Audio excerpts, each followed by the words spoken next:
Hey guys, welcome back to another episode of Third Coast Reptile right here on YouTube. Today we're going to discuss 5 things that you should avoid when buying a tortoise. We're going to talk about the dangers of wild-caught tortoises, the burden of sick tortoises. We're going to talk about tortoises that you should avoid altogether. We're also going to talk about the right size tortoise that you should get, the right price you should pay, and the rules involved. I'm also going to throw in a couple of pro tips here at the end, but not before we do our very first Under the Shell segment where I answer one of your questions right here on Third Coast Reptile.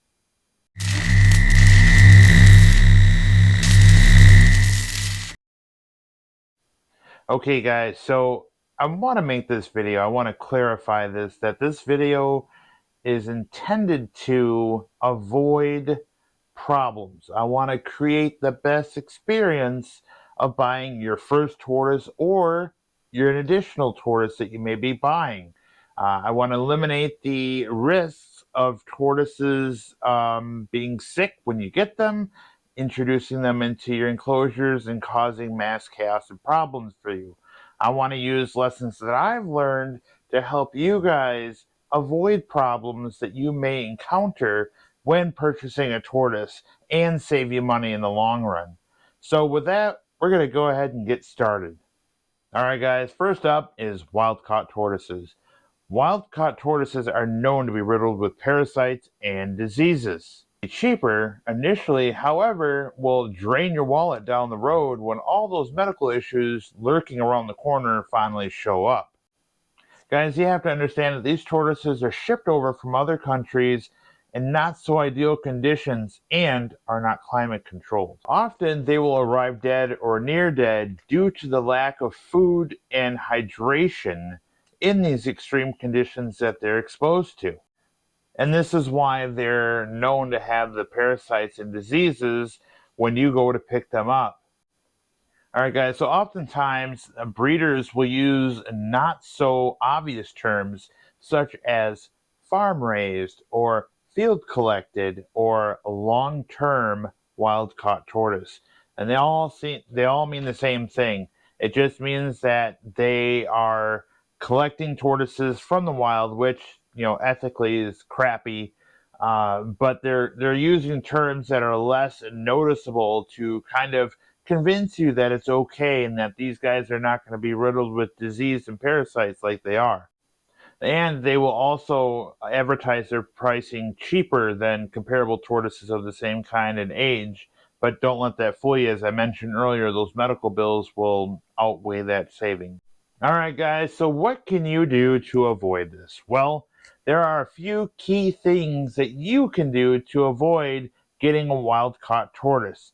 Number 1, watch out for those key terms that I mentioned. Number 2, find yourself a reputable breeder. Look up customer reviews and even contact them. Breeders will more than likely be willing to give you that information, whether it's a wild-caught tortoise or not. They really don't have anything to lose. They either sell it to you or they'll sell it to somebody else. It doesn't matter. Number 2, look up their websites. Now, this is also applicable for weeding out scammers. You want to make sure that that website has a phone number for contact. You're looking for addresses, customer reviews on that website as well. And they will advertise those as wild caught or field collected or farm raised or whatever term. Morph Market is a great place. They actually will disclose that information openly and let you know that that tortoise is wild caught. You want to also make sure that you talk to mom and pop pet stores. Mom and pop pet stores will also let you know where wild caught tortoises are as well as captive bred ones. If there's a specific breed tortoise that you're looking for, they can oftentimes give you that information and get you going on your journey to find the perfect tortoise for you. Okay, guys, in addition, buy a hatchling. If you buy a hatchling, that will help you eliminate the possibility of wild caught. Wild-caught hatchlings are extremely hard to bring over. So much so, in fact, that I don't really think that really exists, that they'd bring hatchling tortoises over. You would more likely run into that as buying an adult tortoise. Now, I know that means that you would be in commitment of the entire life of that tortoise from hatchling to adult, and that would mean that you would have to hand it off to another owner, but you're guaranteed that that hatchling would be captive bred. In addition to that, you can also talk to the owner about the paperwork associated with that tortoise. Oftentimes, there'll be a medical history, maybe a certificate of ownership, some sort of paperwork. Now, the paperwork itself isn't really the thing to worry about, it's the owner's response. Do some detective work here, guys. So, if they get short and snippy with you about, hey, I don't have paperwork, I don't need that stuff, chances are that they're trying to just brush off this tortoise that either is sick or is a wild caught tortoise that they know is too far gone and they just want it gone out of their hair. And that will be a red flag for you. So, let's say that you do decide that you want to buy a wild caught tortoise, although I don't recommend it for first time reptile owners.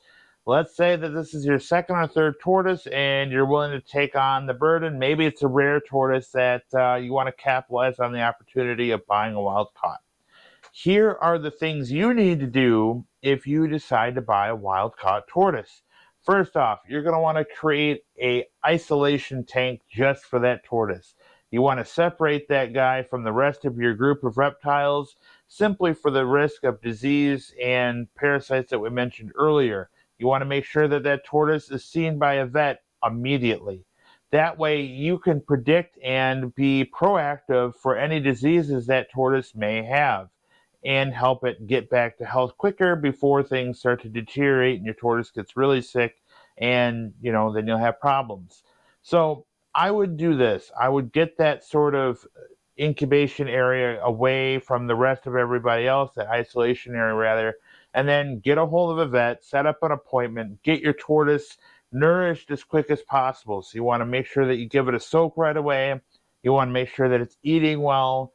You want to check out that tortoise when you go to buy it to make sure it's not lethargic, tired. I made a video, guys, previously here about sick tortoises and common illnesses that are associated with them. That tortoise video is called "Help, My Tortoise is Sick." So give that video a watch so you can keep an eye out for those symptoms when you go to buy a wild-caught tortoise. All right, guys, lastly here, let's say that you did ignore John's advice here on Third Coast Reptile and you did buy a wild-caught tortoise and that tortoise died. Well, first off, I'm sorry. Nobody wants to go through that, but there's more to be done now. Since you've introduced this tortoise into your house, you're going to have to clean everything. You're going to have to sanitize, replace substrate, scrub and wash water bowls, food dishes. You're going to have to make sure that if that tortoise was introduced to your general population, that everybody gets taken care of. That means all your tortoises are going to need a vet visit. You're going to have to replace all the substrate and clean their enclosures as well. It's a big chaotic mess, and that, ladies and gentlemen, is why you want to avoid buying a wild-caught tortoise. All right, guys, so the next thing on the list here is sick tortoises. This is going to be one of the hardest ones on the list for you because, well, the morality of the situation. You want to save a life. You want to rescue a tortoise that's in need and sick.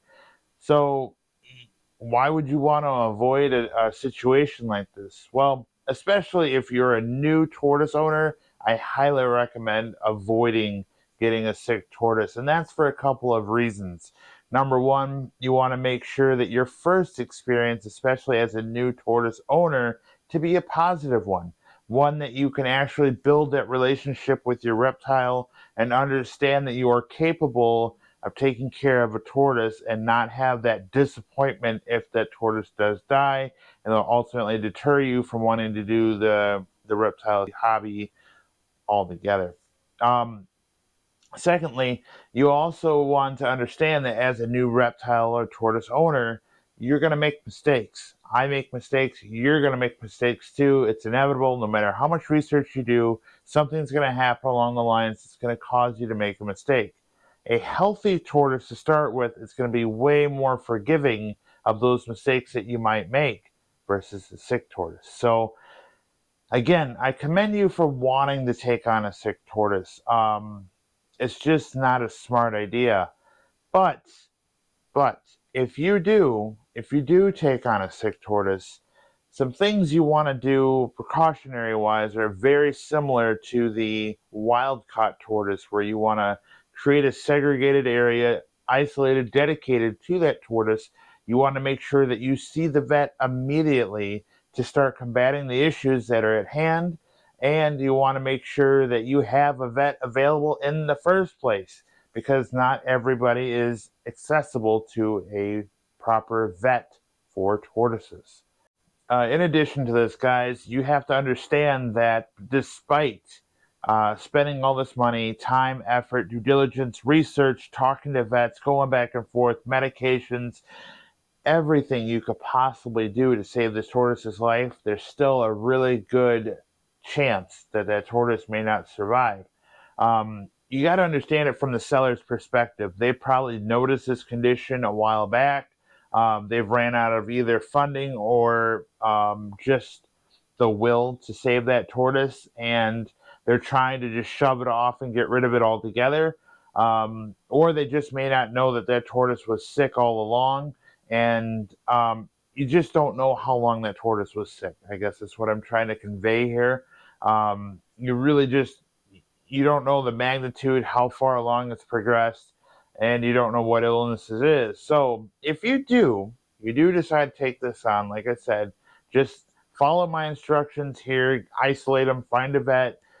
I commend you for trying to do this, but I don't recommend it for new tortoise owners. So that's why we're avoiding sick tortoises.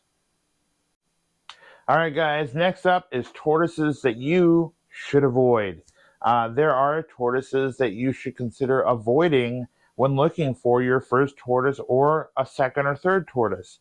And those tortoises have special characteristics about them that you have to take precaution in consideration when buying. For example, we're going to talk about larger breed tortoises first.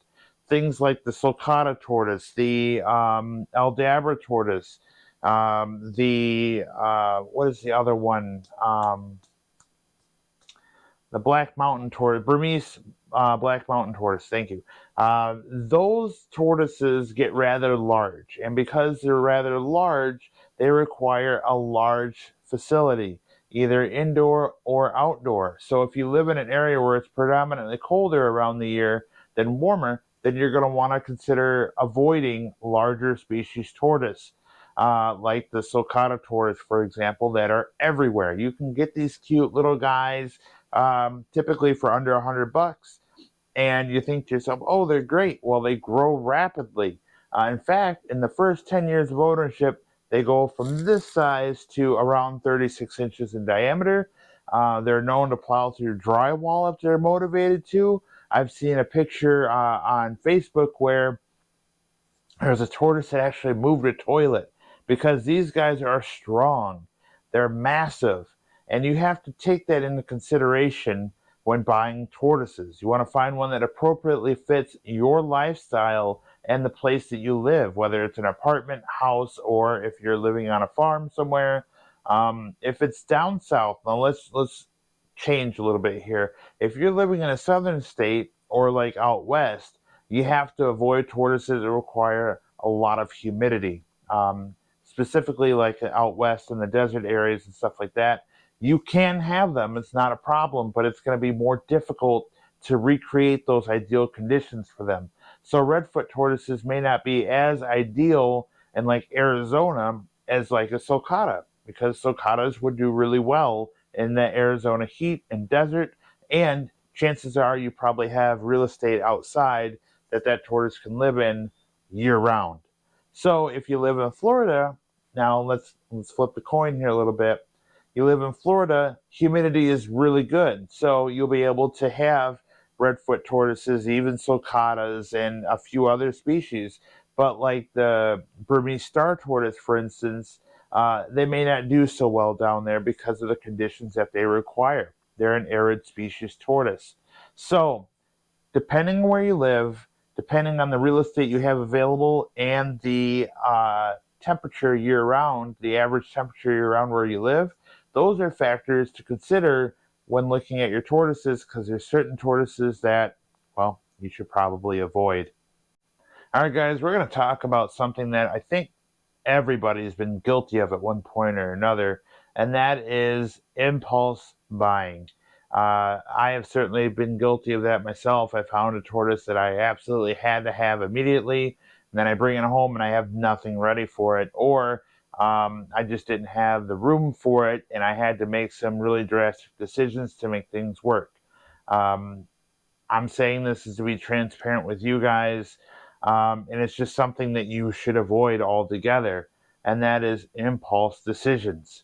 So when you go to these reptile expos, pet stores, even if you're just looking online and you can just click a button and that tortoise will be there overnight, understand that these tortoises require climates to be set up and designed so that it's in their favor.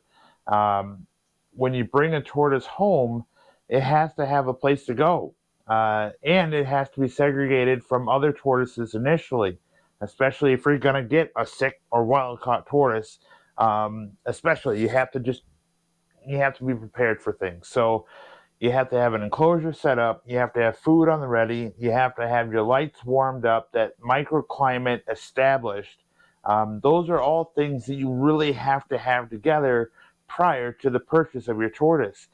The things that you really have to worry about here are all the nuances of tortoise ownership, and that you have to be prepared and combat ahead of time, because the more preparation that you do, the better off and better you'll be with your tortoise. Case in point, I can give you an example here. I was given a male tortoise, Hank, actually, Hank. Hank was given to me by one of the followers here on the channel. They couldn't take care of him no more, and I said, sure, bring him on over. So I brought him over, I put him in the population, and I noticed something about Hank right away that I wasn't prepared for. And that was Hank's personality. Something that you can't predict or understand is going to happen until it happens. So Hank is he's aggressive towards everybody. All the other redfoot tortoises that are typically a communal species, they can live in groups. It's not an issue unless you have Hank.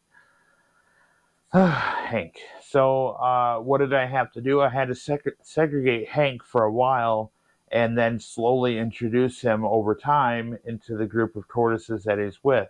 These are things that you have to prepare for and anticipate when getting a tortoise. Things that you may not see, like a personality. So again, take all this stuff into consideration. Do your best not to, fight that urge for the impulse buy, so you can avoid all these mistakes and problems that you could face if you buy a tortoise on impulse. All right, guys, last on this list, but certainly not least, is shopping. You want to make sure that you avoid paying too much for your tortoise. So I know that certain tortoise breeders claim lineage that's like royalty, and like, oh, this one's so amazing. It's not so much in tortoises as much as it is in like snakes or lizards, where they have certain genealogy that is going to produce certain patterns and such. But with tortoises, I mean, there is hypo, this, that, and the other, but I'm not concerned with that personally. But you want to make sure you avoid overpaying for tortoises. You want to make sure that you do your research, find out what a fair price should be for that tortoise, and then act on it accordingly. The last thing you want to do is spend too much on a tortoise because you had to have it at that time. Kind of goes along with that impulse thing that I mentioned previously. That money that you save could go towards the enclosure, could go towards funding other things that you have going on, whether it's tortoise related or not. There are places you can find um, normal pricing versus like a premium price. And an example of that would be like Reptile Expos. chances are you could probably find a decent price on a tortoise there as opposed to like an online breeder. However, something else to consider here is the quality of that tortoise versus the price. Quality meaning, you can get Redfoot A from from an expo. You don't know much about it. You don't know the history of it. You just know the guy has it there. There is a chance it could be wild caught. There is a chance it could be sick. Um, you don't know. Whereas buying from a breeder, you may pay a little bit more, but you know that that tortoise is going to be free of disease. It's going to have some sort of history behind it. You know a little bit more about that. You're going to pay for comfort and reassurance that that tortoise is going to be healthy and happy. So, with that, the price that you pay may be a reflection of the quality of tortoise as well. So, keep that in mind when you do your shopping and you're looking for the right tortoise for you. Also, the type of tortoise may depend on the price that you pay. Certain tortoises are more rare and harder to find, and the value of that is a reflection of it as well. So if you have a Burmese star tortoise, for example, and an Indian star tortoise, very similar tortoises, but the Burmese star tortoise tends to cost more based on the rarity of that tortoise. So these are all things you want to keep in mind when trying to shop around to find the best price for the tortoises that you're looking for, and you want to avoid either paying too much for a tortoise you don't know about, or if you're trying to find the most comfort and value in the tortoise that you're buying, where to look. So keep those things in mind. We're done with this, the normal segment here now. We're going to go on to those bonus things that I was talking about here at the beginning of the video, those pro tips. But first, it's time for an Under the Shell segment with questions brought to me from you.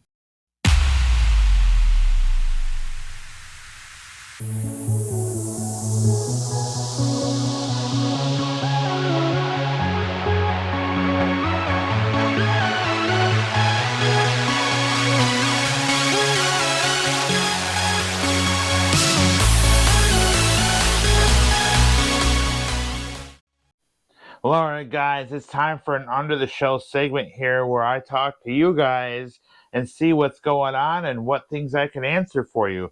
Now, this question came to me 3 weeks ago from, well, he just has an app for his name, but we're going to shout it out anyway. DPC7305 says, Happy birthday. This is from my happy birthday video. How about an Egyptian tortoise update video?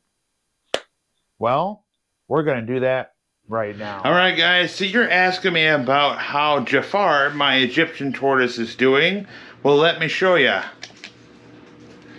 Jafar, excuse me, is right there. He's doing well. He's hanging out here in his enclosure, which really hasn't changed much other than, we're learning how to use controls here. Other than that light being off because it's summertime and it's really hot in here. So we're going to go ahead and show you Jafar here hanging out. He's doing rather well. He eats his greens. He's doing a good job. What's up, buddy? How you doing? Yeah, he's doing extremely well. Really happy with this guy hanging out here. In the future, well, he might be part of a breeding program with a buddy of mine, but that'll be in the future. We're not sure yet here. So anyway, you guys asked for it. Here is the update on Jafar, my Egyptian tortoise. He's doing rather well. Let's see him here.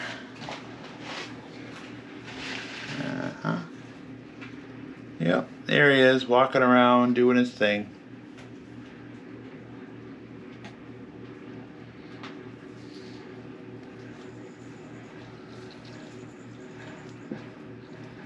Well, guys, if you want to get your voice heard, your questions answered right here on Third Coast Reptile, just like this subscriber did, please go ahead and hit me up in the comments or on the community board for Third Coast Reptile on YouTube. Go to the community board, ask your question there, and I'll answer it just like I did today.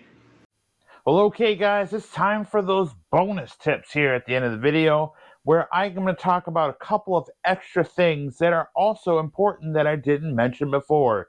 The first thing is rules. There are rules involved that you have to be careful of when deciding to purchase a tortoise. Number one would be permission, okay? Permission from your parents, permission from your landlord, permission from the apartment complex that you live in. Wherever you may be, you have to make sure it's okay for you to have the tortoise there in the first place. In addition to that, you also have to worry about government rules. Things like my Egyptian tortoise where it can't cross state lines. So if I need veterinary assistance and that veterinarian resides in a different state, I can't take that tortoise from my place to them to get the care that it needs because it would be a felony offense.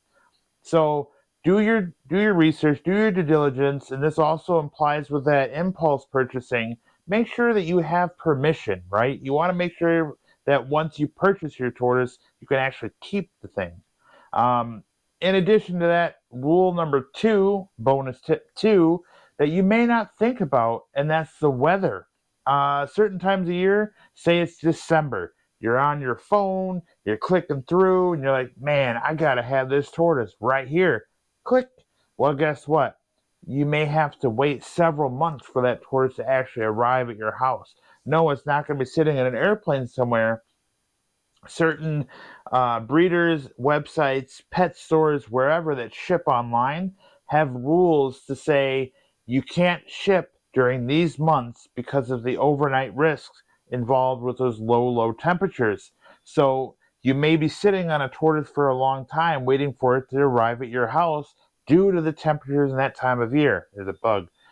In addition to that, if you're going to like a reptile expo or a pet store, you have to make sure that that transportation from the pet store to home is a pleasant one for your tortoise. So that means your car has to stay nice and warm.